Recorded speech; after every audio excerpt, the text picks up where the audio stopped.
حتى اليوم تقول عنينا اليوم راح المركز. برشلونة شفتوا علينا انقص من شفتت عنها والله العظيم.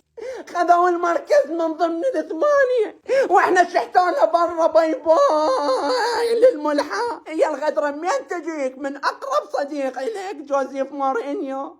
ولا كان ريال مدريد نشيت السعودي. برشلونة فرحت، اوروبا كلها فرحت ان ريال مدريد اليوم منيح. انا غطيني اليوم عندنا جمال مكسيك ما صحينا. هذا البلو بير راح اشربه، وهذا المكسيك بالرمان راح اشربه، وهذا البلعنت مكسيكي هم راح اشربه.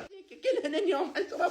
عم جمهور ريال مدريد وحتى برشلونة انصحكم بمشروب مكسيك بس الصغار ممنوع عنيهم، وهذا موجود بكل العراق. عم روحوا للاسواق اشتروه. هاي برشلونة سووا اختخوا ذاك الفريق بجول، والشوط الثاني طب جولين جولين الثاني فازوا 4 مدري 5. يعني برشلونة بالدوري الاسباني تاخذون من يم المركز، تجون الاوروبا تاخذون من يم المركز. منا ورايح اي بطولة بيها برشلونة ما شارك بيها. افتهمتوا؟ عم مريتكم ويانا كافونا شاركوا.